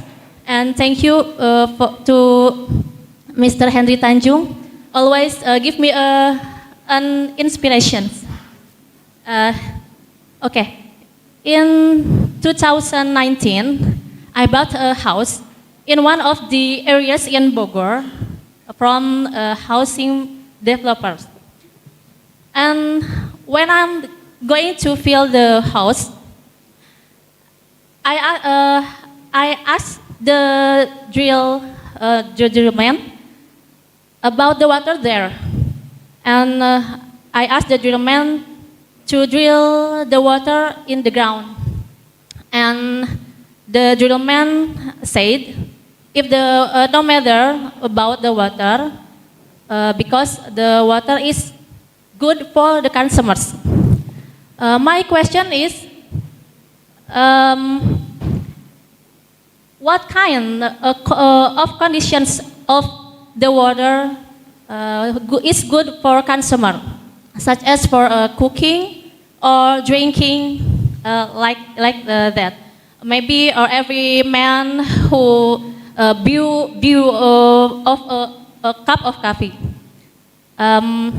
In some housings built by residential developer, about the water is unfavorable to consumer, to consume for our body. So, do the water resources company developers when they are building housing? And second question about PDAM. Can the water is containing caffeine be consumed for our body? Caffeine containing of the water. And the last question, anyone can explain about in Indonesia, there is a large incident. In the name is Lapindo tragedy. Is there technology to improve the water polluted? Thank you. Thank you, Ibu Nisa. Bu Mita. One more question. One more. Yeah, you. Bismillahirrahmanirrahim. Assalamualaikum warahmatullahi wabarakatuh. Thank you very much for. I introduce myself. My name is Raden Muhammad Zarga. So I want to ask a question to the Honorable Professor Julie Willits. The first question is, what is the best practices for serious government's policy strategy to improve the sanitation, hygiene, and water, especially improving the wastewater treatment plant performance? And a question to the Honorable Dr. Tim Foster is, which ethical issues need to be considered when incorporating with AI, artificial intelligence, in water and sanitation, and how can they be tackled within policy structures? Thank you.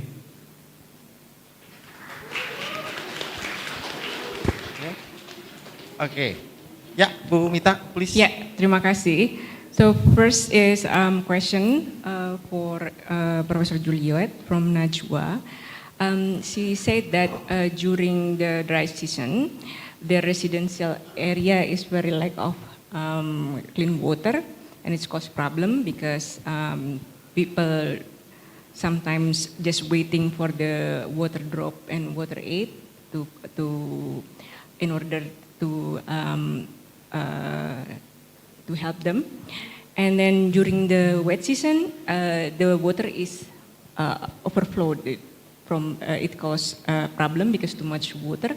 It causes flood, and the water debit in the river is increased, so it's cause problem. And the situation is that in her residential area there is no water sources, and it rely on PDAM, but PDAM is not reliable as well. So she asked, do you have any idea about solution to this problem?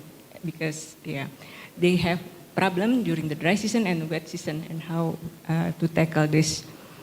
And then also the last one from Ari, he asked about what is the best practices and to improve the WAS governance. And then also regarding the ethical issue regarding AI, how can they tackle this issue? So maybe all of the panelists can answer this. And then,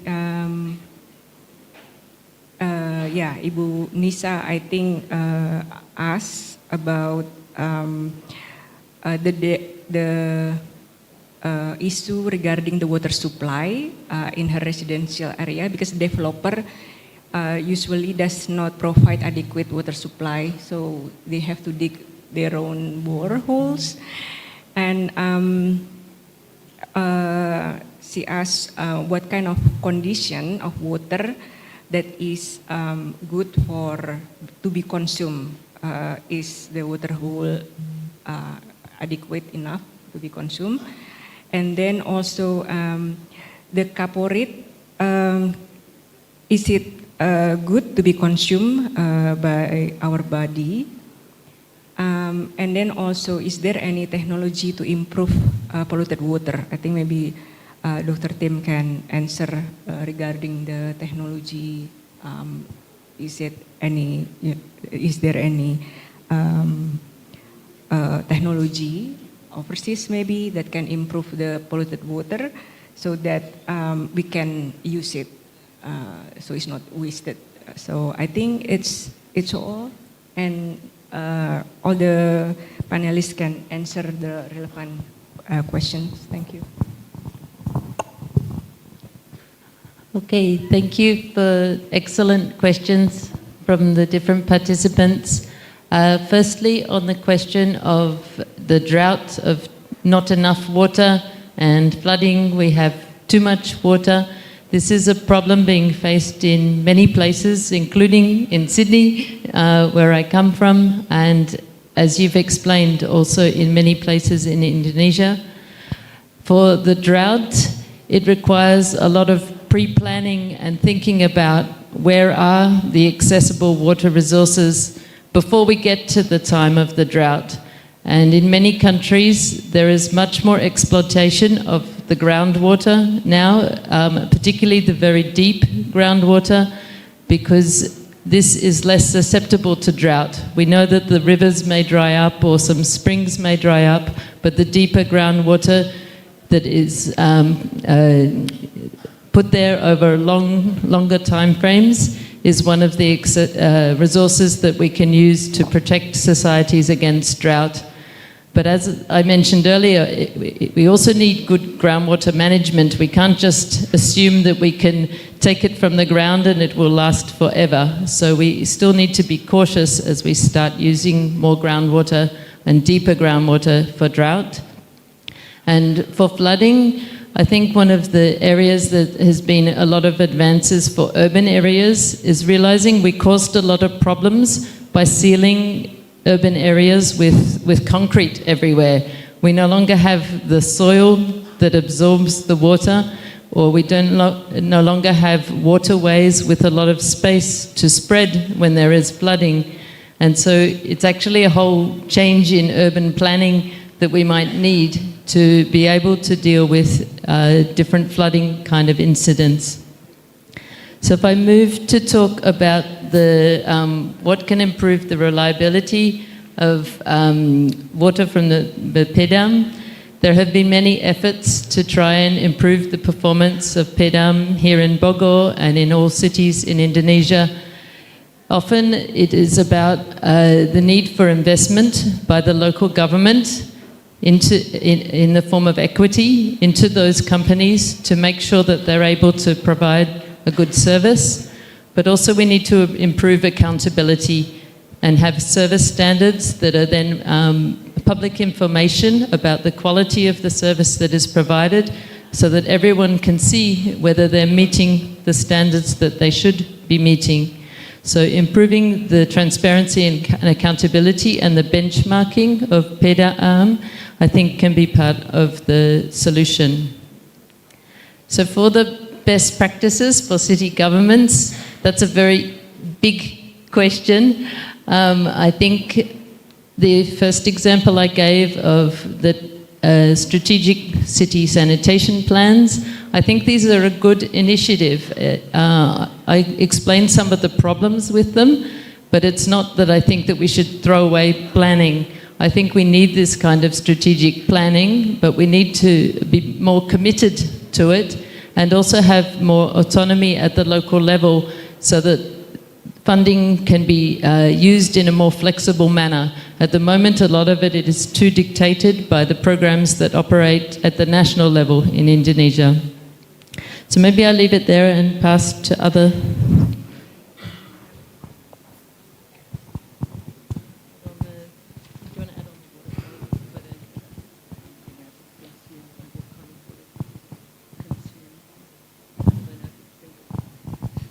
Okay, thanks. I might add just to the question around water quality and what water is fit for consumption and what isn't.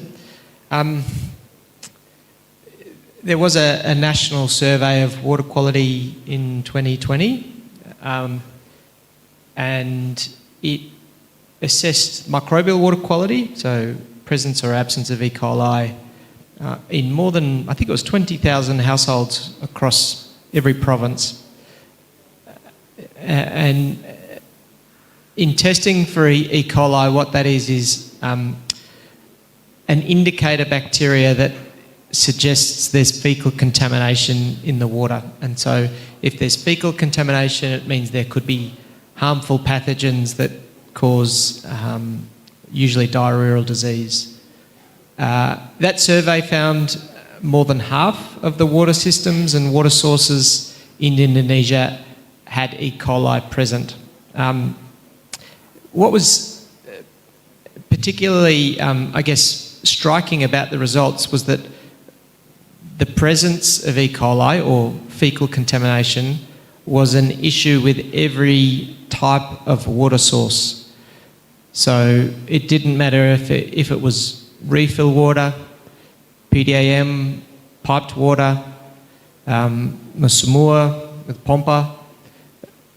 All of those different types of water sources had a high prevalence of E. coli. So I think it's hard to distinguish between water sources, and I think it obviously depends on the particular city and particular location. So it's hard to comment on, say, for example, Bogor specifically.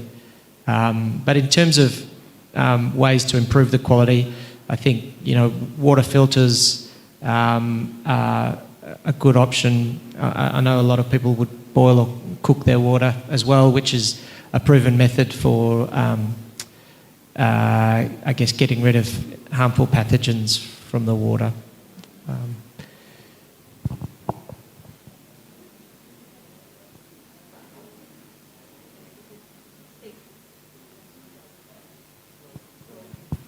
Chlorine. So the short answer to chlorine is that yes, it is safe if it's at the, appropriate dose, and utilities should usually be complying with those standards in terms of the dosage levels. And similarly, if you have sort of chlorine tablets to use at a household level, there will be instructions that will guide you on safe levels. So if it's done appropriately, then it is perfectly safe.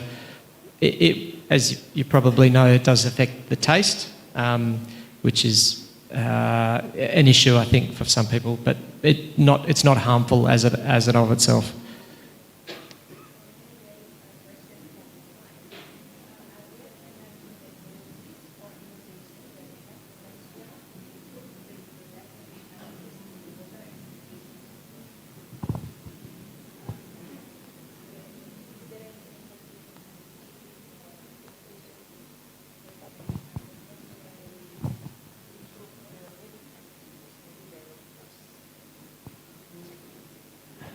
So there's a question online about emerging technologies for the regulation of water services.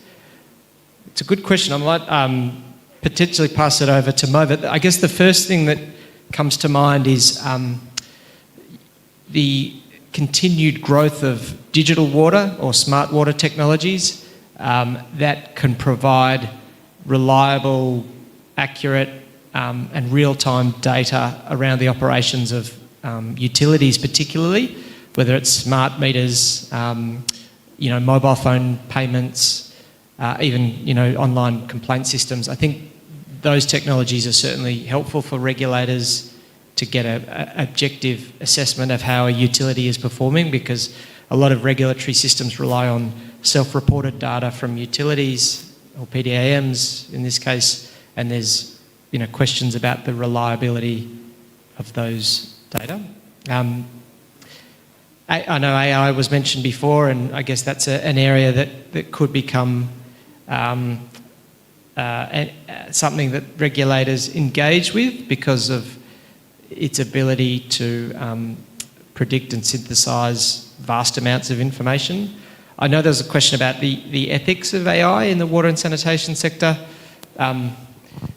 It's a very good question. I guess there's broader ethical considerations around AI generally, and I won't profess to be an expert in that. I think the applications of AI to the water and sanitation sector I think they have great potential to help the sector address many of the issues that it faces. I mean, obviously AI is a very powerful tool for productivity, which can help any sector, but there's obviously downsides in terms of, potentially replacing people's jobs. But already we're seeing AI used for predictive analytics, for example, water quality, particularly when combined with remote sensing. I think it could be used for predictive, and has been used for predictive analytics for, say, asset management and replacement, particularly for big urban utilities that need to plan and allocate budget for replacement of system components, pipes, pumps, and AI is increasingly being used to guide that those activities. So I think there's lots of opportunity in that space as well. I know Mova's a bit of an expert on AI as well. He may have some thoughts. Thank you, Juliet and Pak Tim. I'm just a hobbyist on technology, but yeah, we know there is a huge development in IoT, and some of the IT sensors are quite good. KLHK has a sparing system which is installed in companies for wastewater, and it's online, but the parameters are quite limited. I think turbidity could be measured, pH could be measured, but I don't know what bacteriological parameters might be difficult. We have LoRa. I don't know which one of you is coming from engineering faculty. LoRa is a very short messaging service, and it could travel all the way 50 kilometers for free, like a free SMS. It sends text, a very small few kilobytes of data, but LoRa has been used quite widely. And in terms of sanitation, actually during the drafting of the ministerial regulation on environmental health, we have tried to advocate for the publication of the RPAM, the water safety planning. So all water utilities should publish the result of their water quality testing and also their water safety planning, including the incidents and level incidents, and then we can use it for benchmarking. But I don't know whether this is taken by the Minister of Health. We'll see. Another thing, what we are actually currently doing, we are actually submitting a proposal to Google for doing digitized water safety planning for rural water supply. But whether we're going to get the grant or not, we'll see. Yeah. Thank you, Pak Mova. And there is a question for Bapak Henry. The role of infak and sedekah in waste sector is relatively new. And what is the perspective in the future? Whether it can be something that we can depend on, especially in Indonesia. And also, how is the outlook at the international level, especially in Muslim countries? Are there play important roles right now, or maybe it's just started to be coined in the discussion? Thank you. Yeah, the role of infak and sadaqat is very significant. If we look at the GDP of world, for example, so if you can imagine 1/3 of the GDP comes to infak and sadaqah, how much billion of dollar we have? Because infak and sadaqah maximum 1/3 of your income. So if all people donate 1/3 of their income to this pool of money, how much money you will get? $1 billion. So with this money, you can use anything. You can utilize anything for water management system, for example. So this is very huge. That's why Al-Quran says, like our religion, Islam says that you should pay sadaqah, you should pay infaq for the future generation, not only for you. You will live for 16 years, 60 years, 70 years, after that you die. So what will you leave for the next generation? This is the very good question for you to answer. So the answer is that increase the infaq, sadaqah, zakat and wakaf. You see, for the small example of our institutions, you see, thousands of people get benefit from that infak and sadaqah. In this small example, and if it managed in a macro level, jika itu dikelola dalam suatu negara, masya Allah, we cannot imagine how many problems of water can be solved. One thing that I am very serious thinking about this is the PDAM. Yeah. In one hadith mentioned that al-muslimuna thuraka'u fi salas, al-ma wal kala an-nar. There are three things that should not privatized, should be public managed. What are they? Water, energy, and forests. If we give these three things to the private sector, so a new problem will emerge. For example, water. Is water the right of all people or not? Please answer. Apakah air hak semua orang? Ya. So, if PDAM raise the price of water, so can everyone afford to the PDAM? Kalau misalkan PDAM menaikkan harga sesukanya air itu, bisa nggak semua orang akses PDAM? Nggak bisa. Terus akhirnya yang akses PDAM siapa? Orang-orang kaya. Orang miskin kemana? Ke kali. Iya kan? This is a big problem of management, of regulation of wash in Indonesia. And Islam has give the solution. I think that's my. Thank you. Thank you very much, Pak. So I would like to give applause to our all panelists because we are right on the schedule right now. So I would like to return the microphone to Pak Muhajir, to our MC. Oke, terima kasih Bapak dan Ibu sekalian atas partisipasinya. Mohon maaf tidak semuanya mungkin bisa direspon karena kita sudah beyond schedule karena sudah agak lewat dari schedule yang ditetapkan. Namun demikian apabila ada pertanyaan nanti bisa menghubungi panitia untuk kemudian melanjutkan diskusi mengenai topik ini. Pak Muhajir, I would like to return the microphone to you. Thank you very much. Oh, there is a... Yes, thank you, Bu Widya, Pak Mopa, Dr. Henry, Professor Julie, Tim Forster. Big applause.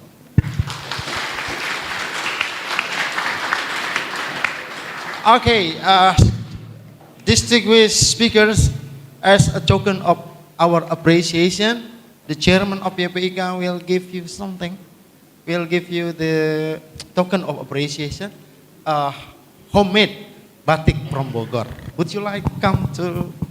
Okay, Pak Mopa, Pak Henry Tanjung. So we are waiting for Pak. Yes, Pak Didi Hilman. Yes. Yes, together. The special guest, would you like more? Yes.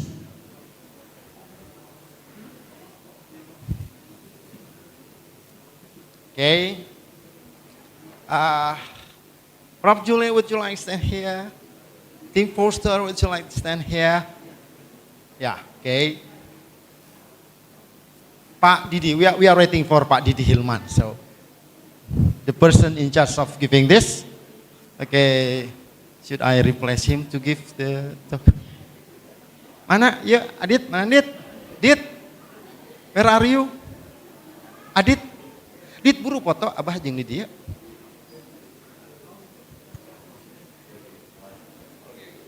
Yes, first of all, yeah, right. Come on.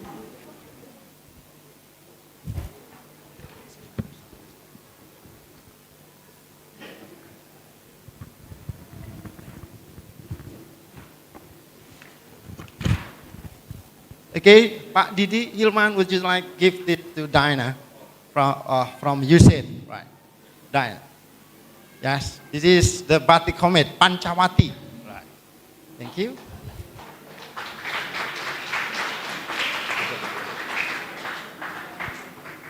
Okay, Pak Didi again to Tim Foster.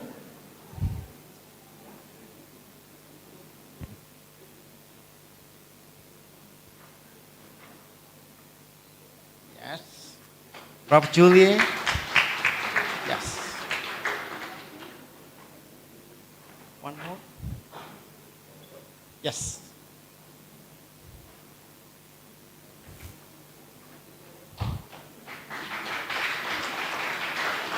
Okay, Pak Mova.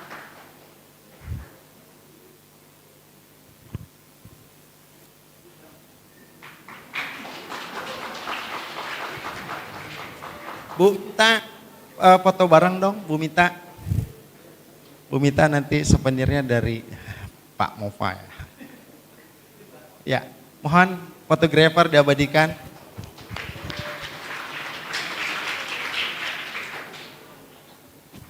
Pak Didi, kita foto bareng dulu.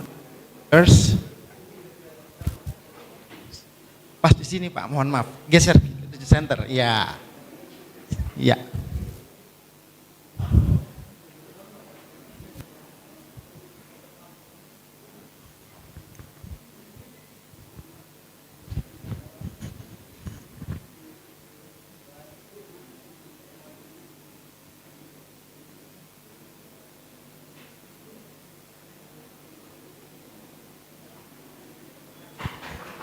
Thank you very much. Alhamdulillah, say everybody, Alhamdulillah, Rabbil Alamin. That's all that we can do today. Thank you very much for your attention. And I am on behalf of the committee, we are very sorry for shortcoming that we have made today. Thank you very much. Say, Assalamualaikum warahmatullahi wabarakatuh.